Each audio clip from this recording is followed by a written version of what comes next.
Welcome back for another week, episode number 8 of the Kegger Media Podcast. Follow us, subscribe, check us out, share with a friend. I want to start out with a big thing. We talked about it last week. It's still in limbo. Aaron Rodgers, where's he going? The thing I absolutely hate is I'm seeing articles right now where it's in the hands of Minnesota, okay? That Kevin O'Connell has to make some decision. It better be a no, okay? And the one thing that I want to see is him then not being signed with the Steelers, okay? Screw you, Rodgers. You think you can run the whole show all the time? Absolutely not. Russell Wilson should be pissed right now too, because they're holding him in limbo when he's shown he's not bad. DK Metcalf he played with. I don't know what's going on, but I'm kind of tired of Rodgers just running the show all the time. No, I agree. Like he's not good enough anymore to be making these be calling the shots. It's like the only team that he should be going to is the New York Giants, who actually need a quarterback. It's like the Yes. Steelers already have Russell Wilson, the Vikings already have JJ McCarthy. Neither of them need a quarterback. He should go where they actually need a quarterback, or he should retire. He's not good enough to be calling these shots anymore. No, it should be done. And that's all I want to say on that. I don't want to give Rodgers all the time. But speaking of one of his old teams, okay, the team he was with, the Green Bay Packers. They're just because they can't execute a play, they're now proposing to get the Tush Push banned. How much traction is that going to get in the NFL? I mean, I wouldn't be surprised if it does get some traction. Like every team besides the Eagles, I would assume wants that out of the league. Like the Eagles But are does the that only mean team these that can teams are consistently do. wimps? What's going What was on, that? dude? Are the teams wimps in? Like you're telling, it's crazy. I mean, wimps are just like they're losing games. It's like the Eagles are have won a Super Bowl. They've made deep playoff runs because of this play, and it's just so dominant. Like I don't blame the other teams. It's like if there's one team that can do a play that nobody else can do, why wouldn't you try to get it out of the league? I think these teams, like the easier option would just be learn from the Eagles, learn how to do the play yourself. If every team's doing it, then you don't. There's no need to ban it because every team can be successful with it. So I think that's probably the more likely outcome. Yeah, and I think to me that's absolutely insane because, and I agree with what you're saying. People are going to want it out. A lot of these owners and stuff. But if only one team can do that, it's skill. Okay, and I'm not saying it's a good play. All of us hate it. Like, right? It's boring football. It's obviously skill based. Nobody else. There's one team. There's so many teams in the NFL, and only one team can be successful. It's all skill. So then once more teams start doing it, I could see it getting I would like it banned if a ton of teams were doing it because then it's like you're first and 8 every single time. But when only one team can do it, you're showing that you're just a weak team because what? You're not getting behind it. I was seeing clips of Jordan Love thinking he's going for the tush push and he literally didn't have the ball and nobody else can run it. It's like comical Yeah, watching people run it. exactly. I mean, it shouldn't be that hard. It's like I know Jalen Hurts is super strong, has these great legs, he can squat 500 pounds or whatever. But it's like every other quarterback should be strong also. Maybe not as strong, but they're professional athletes. Like they should be able to generate some push. You have some of the best offensive linemen in front of you. You got tight ends and running backs pushing you in the back. So it's like it's not just a strength based thing. The Eagles have something figured out. I just don't understand how other teams can't figure that out. Like Josh Allen, how are the Buffalo Bills Yeah, not being able to run this every single time as well? And yeah, they've been successful every once in a while, but then you'll see some where you're like, looks like they can't even do that. I don't know if it's the leverage he's getting. I mean, it obviously wasn't just the center. I thought maybe Jason Kelsey knew what he was doing by getting low. Nope, new center. They win a Super Bowl. So I can see it getting banned strictly off like what you're saying. All the other teams can vote on this. They're probably tired of it. It could have a chance of getting banned. I just think it's kind of crazy that only one team can do it and you're going to ban a play that only one team can do. yeah, exactly. I mean, you never see that in the past where it's like one team's good at something, so they just get rid of it.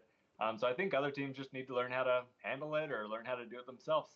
But a few other rule changes that have got proposed. The Lions are looking into getting rid of automatic first downs on holding or illegal contact penalties. What's your thoughts on that? Like, there's a 3rd and 20, and you get a 5-yard holding penalty that gives the other team an automatic first down. Do you think that's good for the league? Yeah, I mean, I actually agree with that. I think a holding should honestly kind of be like, let's say it's a holding and you're down there let's say it's 3rd and 20 and you're past there and it is a true hold, that should, and you're on the other side of the 3rd and 20, it should almost go exactly where it's being held at. And I know there's certain penalties like that in the NFL. Um, but I think it is kind of crazy when you see these like Hail Mary type plays at the end, different things like that. A holding call literally changes the game. And that's what they're Yeah. doing, because then it's not on the offense, it's on the defense to then not screw up at that point.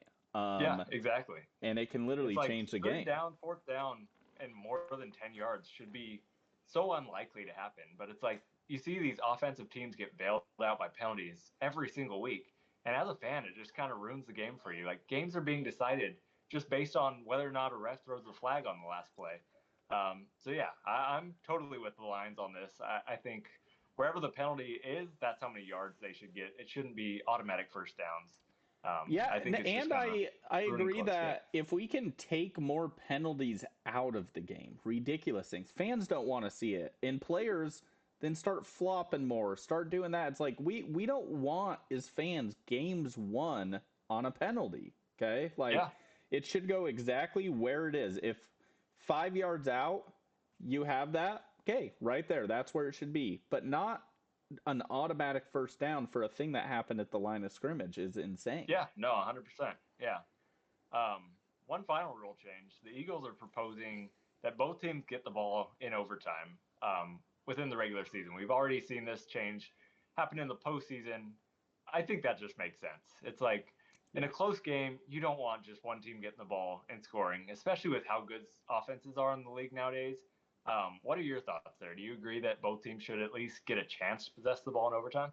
It's 2025 now and we're still going off a coin flip. Okay, like let's get real. It should 100% be both teams get possession, still do the coin flip, because then you get to choose who's getting it. That's a strategy type thing there. But the fact that a team can win it just because of a coin flip went their way is absolutely insane. I think how that even became a thing is nuts in the first place. But think of college football. I know they don't do the whole thing, but they start out, on the goal line, try and score there is how their overtimes work. Other team gets it. Bro, college football overtimes are electric. You see that every Yeah, single year of like keeps going, keeps going. NFL needs to do it. It has to. I think it no, makes the game more fun. We don't rely on the coin. What do you think? yeah, no, I agree 100%. I think the NFL should fully shift to the college football model because it's like even with the proposed Eagles change, the team that wins the coin toss still has the advantage because say they go down and score, the other team goes down and score, then its next score wins, and the team that won the coin flip is getting the ball back. So then it's just like it's back to the old overtime rules where it's basically first to score. So I think the college rules, it's not perfect because real football you don't start at the 25-yard line and you're not already in field goal range. So it's not perfect, but it gives each team kind of more of an equal opportunity to actually win the game. So I think the current structure definitely needs to be changed somehow.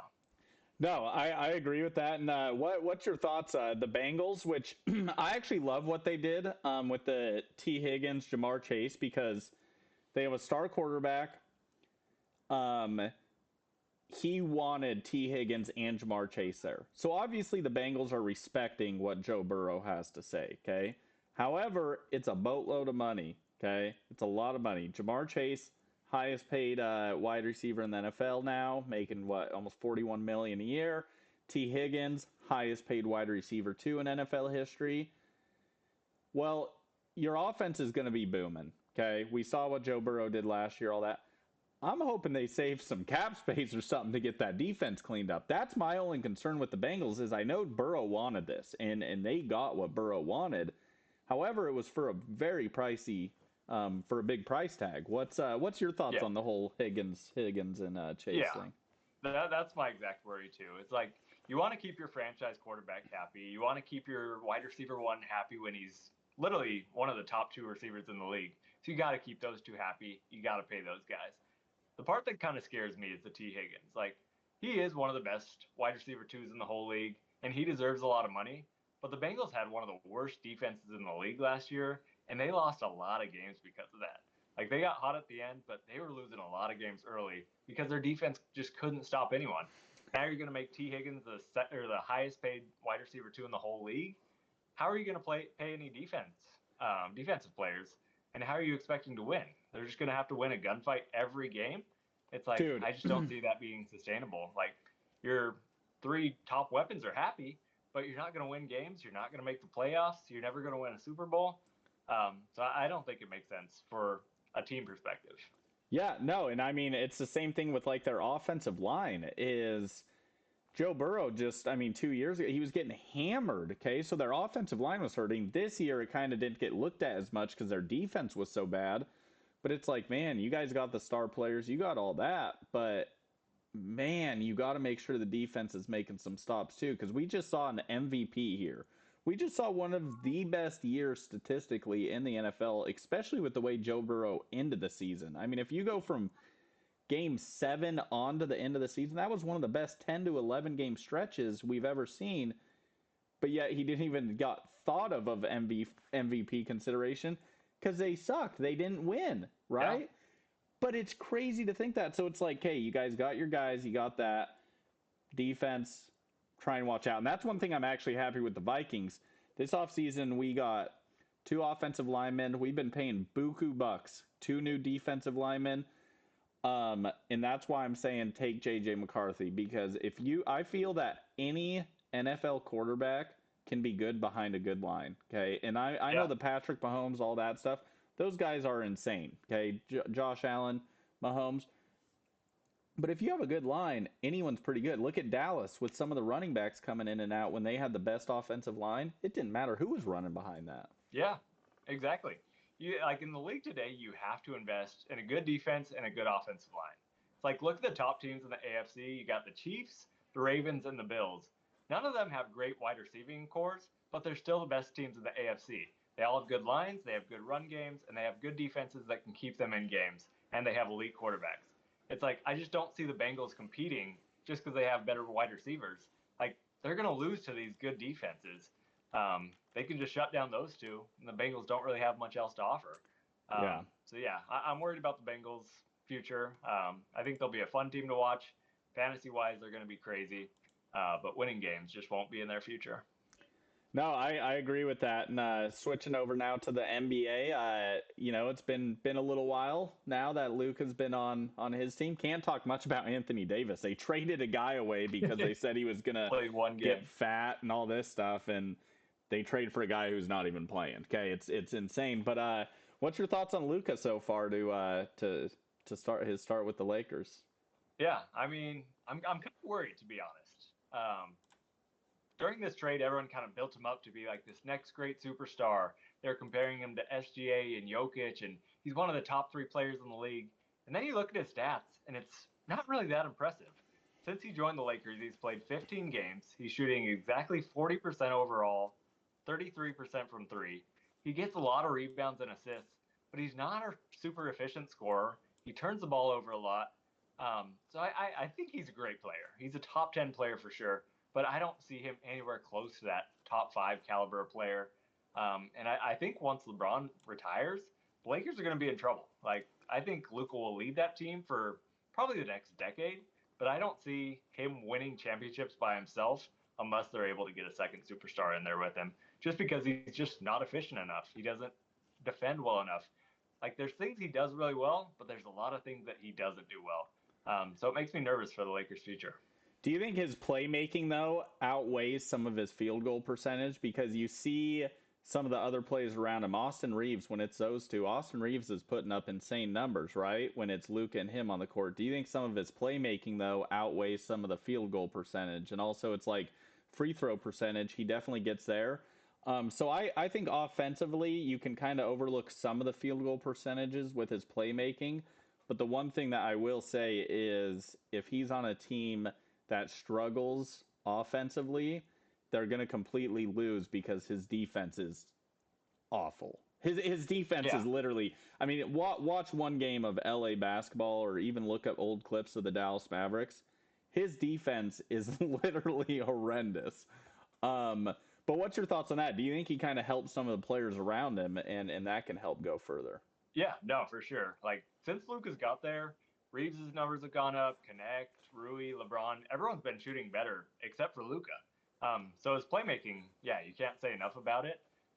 The only thing that concerns me is I think he's just forcing it a little bit since he got to LA.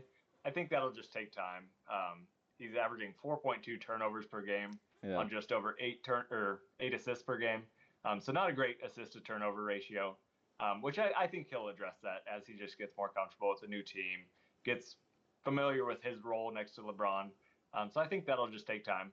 But yeah, no, I agree. You can't overstate how big of a role he has just um, passing and kind of facilitating the offense, even when his shot isn't falling. Yeah. There's a lot of nights that he has 30-point triple doubles while he's shooting below 40%. So if you're just looking at shooting percentages, it looks like he has a bad game. But overall, he contributes a ton on the offensive side. So yeah, it'll be interesting to see how they do in the playoffs and moving forward in the future. Yeah, one thing I don't even want to bring up right now, but we have to, is another trade that happened. You start this one out. The Golden State War. I hate giving Draymond even any flowers that the Warriors are grooving right now, but that team is clicking. Yeah, I mean, I still don't understand this. Like, I guess Jimmy Butler's greatness is just so underrated. Like, it just went so far under the radar because right now the Warriors have won 13 of their last 15, and the Miami Heat have lost 8 in a row. So it's like, is Jimmy Butler really that big of a difference maker? So I'm looking at his stats. He's averaging 17 points with the Warriors since he got there. His shooting percentage is like 10% down. He gets a few rebounds, a few assists. So like statistically, he's not that great of a Is he player. just a But you dog look at their records, defensively? he's winning. Yeah. Like, I mean, nothing crazy. yeah, I think like he literally might be such a good defender that people just aren't scoring. I would love to find a statistic to see what scoring people have done on him, right? What people are Yeah. averaging per game against Jimmy Butler. Because there's something around. The Warriors have not changed, okay, a lot of what they're doing. And then all of a sudden, Jimmy Butler comes in. He has to have some just dog to him on the defensive side. There has to be something in that aspect.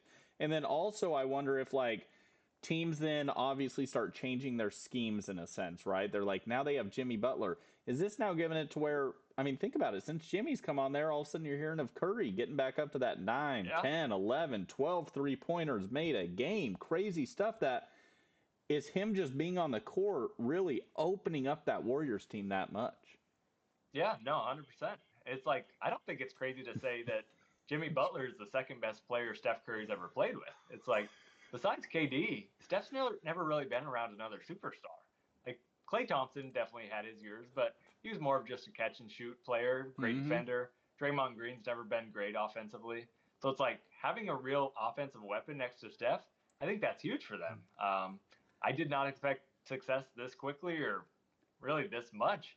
But man, that team is scary right now. And on top of that, you got Draymond Green playing great defense, and his odds to win DPOY are actually through the roof right now. I think Jaren Jackson Jr. is still the favorite, but Draymond's catching up real quick. What are your thoughts there? I'll be honest. I've now that I've seen them going on these streaks and stuff, I've watched some of the Warriors games, and I will say Draymond, as scary as this is, he has that 2016, 2017, 2018, 2015, those years. That Draymond's kind of back in just that dog mentality, doing the dirty work down low. Not crazy statistics, but you watch him play defense. I don't know, but there's something clicking there in Golden State, and I hate it because Draymond is just.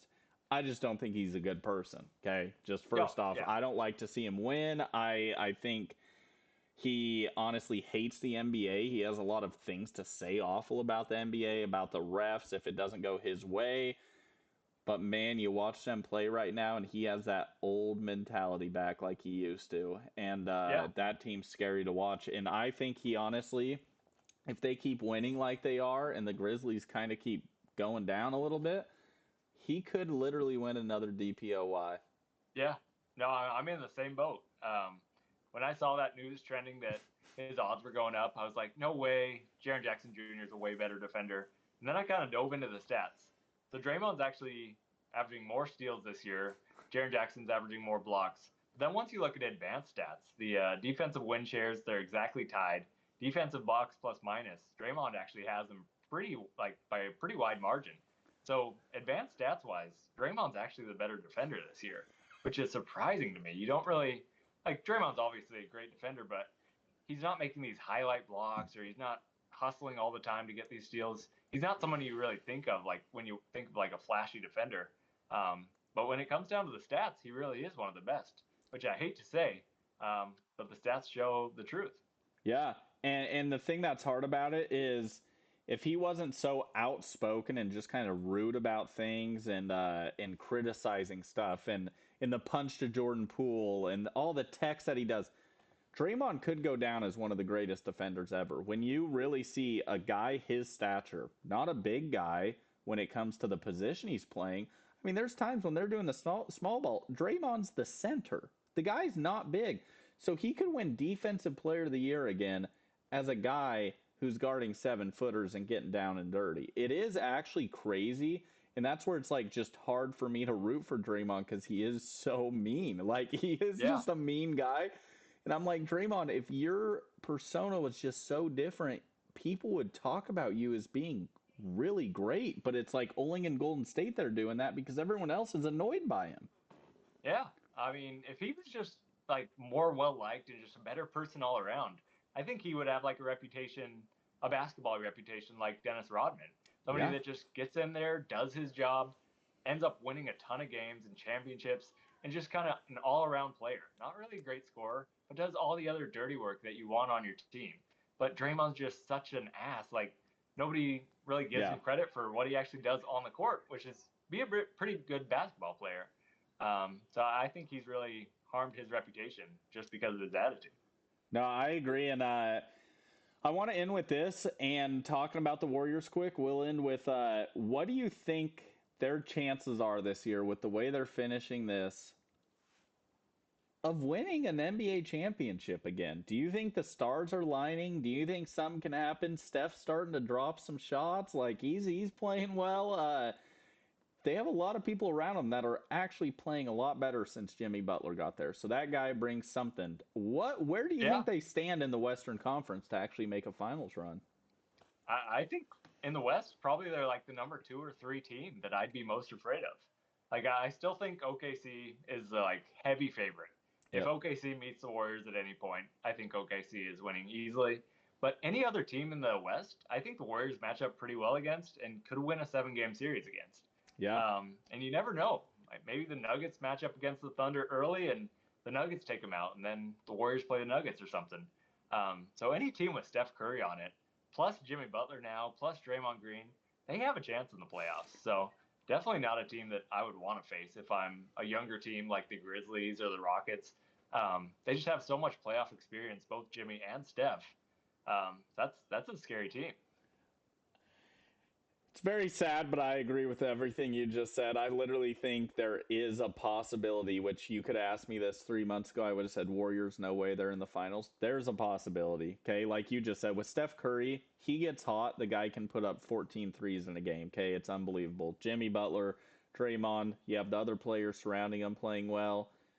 If they get hot, they literally can make it to the finals again. OKC is just playing so unreal right now that I just don't see it happening. But if they're in different brackets of the Western Conference, I think they can meet in the Western Conference Finals. Easy. And then that would be actually one heck of a 7-game series, I feel.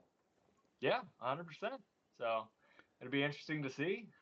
Even if they do that, there's some tough teams coming out of the East, too. The Cavs and the Celtics are looking real good. I don't think the Warriors beat either of them. But, man, you just never know with a team that's just so good offensively and defensively as the Warriors right now. You just never know.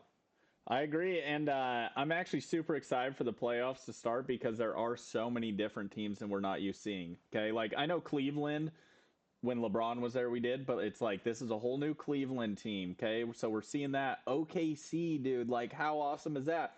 Houston Rockets, that wasn't a thing. Memphis Grizzlies back in there.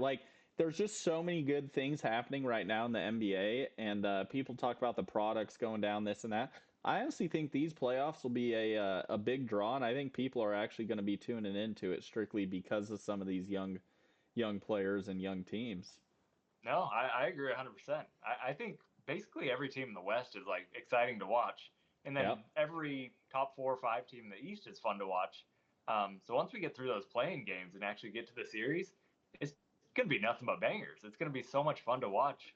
So yeah, I'm super hyped for it, and should be a good playoff basketball. Yeah, and we'll see you guys next Wednesday. And let's just put this out there: we do not want to see the Warriors win an NBA Finals. Okay, we'll make that very clear. But do we think it can happen? Sadly, there's possibilities. We'll see y'all next week.